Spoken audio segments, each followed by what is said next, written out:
Hello, hi. Hello.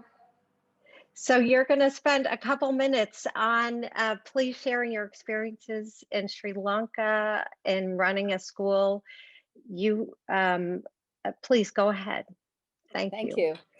Well, from Sri Lanka, midnight on the dot almost, Oh my isn't it, gosh. Seema?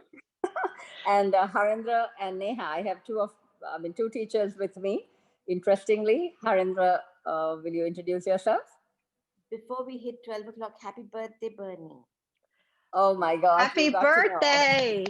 Happy birthday. It was Singing yesterday. on Sorry. singing on Zoom is a disaster, so we will not So, do that. But thank you for sharing the last minute of your birthday with us. absolutely, absolutely.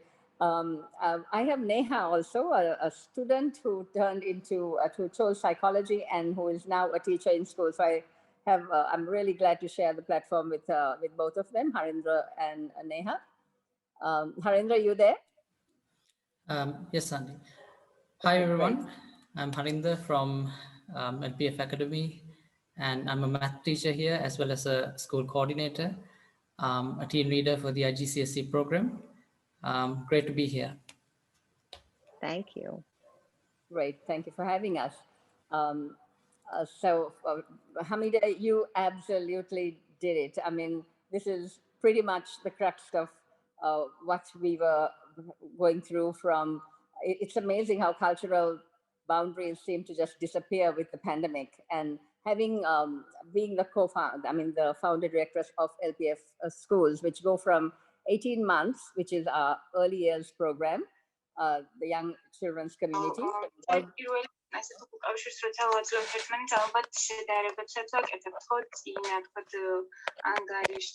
So we'll ask everyone to mute except for Bernie, if you can hear us. Sorry, hold on one sec. I'm looking for whoever it is. Okay, go ahead, Okay. Bernie. Thank you. So from 18 months to 12 year to A-level program, we've seen pretty much a good cross section of it all. And everything Hamidia said, I think you wanted me to speak more on the adolescent area, Karen, is that right? That would be great. Okay. So to start with, my goodness, hearing Violet was like wind beneath our wings, wasn't it, Seema? Because we are trying so hard. We're kind of that rebellious school in Sri Lanka. We have come out with, it was anyway a school that had no bells. We have no rules as such. We have two rules, respect self and respect the other. And I'm glad to have one of my students turn teacher with me who can vouch for it. So we are in that Auckland of mood and feeling. So it's wonderful to be here with all of you.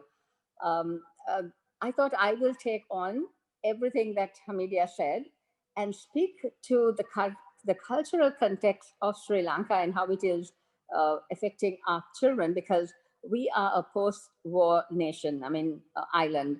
We came out of 30 years of a terrible civil war, truly devastating civil war. And that most of the children have the teenagers that we have with us now have, some of them are just coming out of it, others are just hearing about it, and we haven't really moved completely out of that psyche. The the awareness of the Tamil and the Sinhalese is still pretty predominant in the country. We have also gone through, as I'm sure you've been aware, of a religious conflict in the country. So we have that, and our political unrest is real. So for our children, it was a stage of all of that, and then came COVID. Uh, of course, as Hamidia very rightly pointed out, it was the isolation that affected them most. It was, there was a cry from a child recently that said, Auntie, they call me Auntie Bernie, I have no idea why, but they said, we have lost an entire year in our life. And to them, that she said, Auntie, I was 15 when it started. I am 16 now. And that entire year where I had to meet and get to know things, I haven't met a friend. My parents are paranoid. They won't, they won't let me out of the house. They won't. And it's one thing and another. It's all about, as she said, that isolation that really affects the adolescents. The other one, of course, is that in a kind of a cultural context, that we have a very high suicide rate, and that comes mainly from being extremely correct in a lot of ways. When the understanding of the adolescent isn't all that there. The education, the need for counseling, we definitely don't have enough of that going around, which is why Seema's contribution is fantastic. But the rate of suicide that we have is anyway high on a statistical basis, and we have definitely upped that statistic during the pandemic. Even within my own school, something that would never have crossed our mind or our path, we had an attempt. So it is scary that the child, and when I spoke to this particular child, what he said was, Auntie, it's difficult at home. I've anyway had difficulties at home, and being in lockdown, there was nowhere to go. There was absolutely nowhere to go, and I couldn't take it anymore. There was the emotional abuse of the child, there was the physical abuse of his mother, there was just too much. And he said, the question, the uncertainty is just too real with them. There's also, very sadly, almost a complex loss because of all of this. A loss that somehow they feel is not just going to, time is not going to take away in that stipulated 6 or 7 months that people hope it goes away. Uh, the loss of the complexity of a parent who's doing fabulously well with business or otherwise, just overnight everything stopped, because for us there was a complete curfew, and this reached Harindra, do you want to talk about that context, please? About, I think you were very much in touch with the children in that area where they got into their phones and everything else. Yes, Auntie.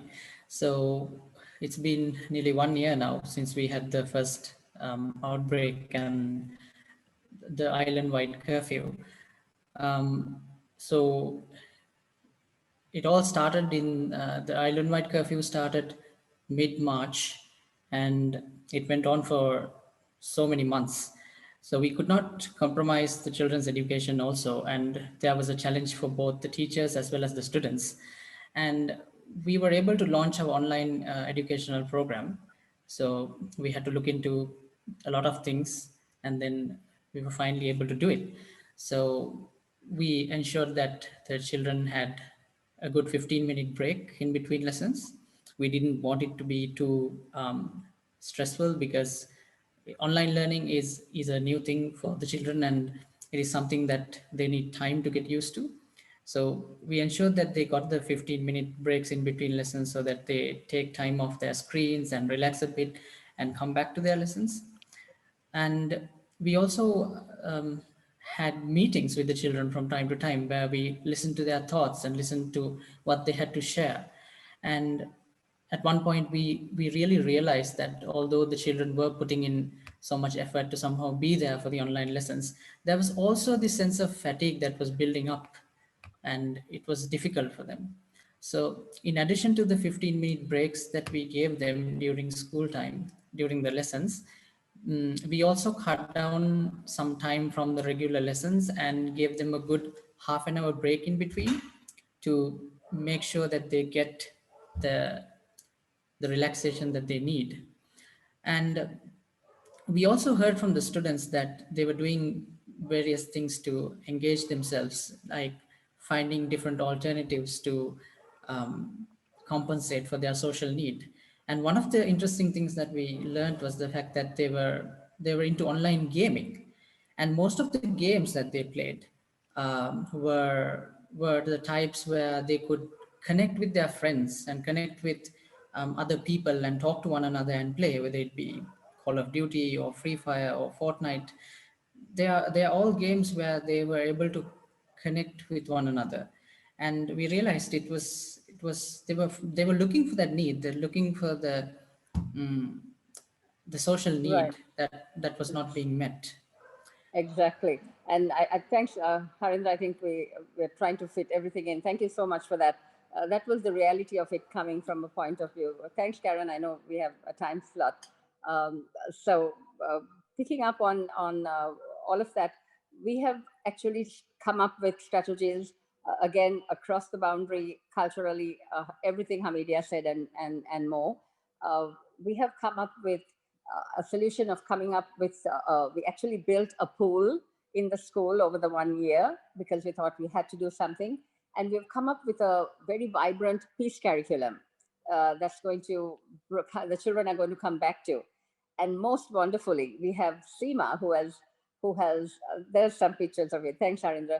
Seema, who's coming back for an 8-week program with our teachers, because as Hamidia said, the teachers needed so much of support in coming back and in being able to cope with things.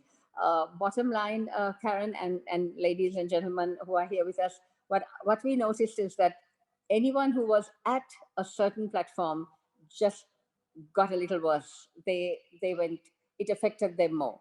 And being an inclusive school and having children, with exceptional needs, I found them to be the most affected and the most difficult to reach.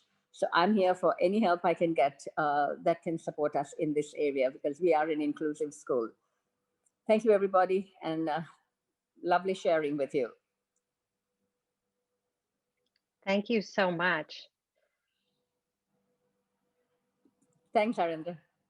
Thank you. Thank you so much for sharing that. And thank you for being here. And thank you to your colleagues who are here also.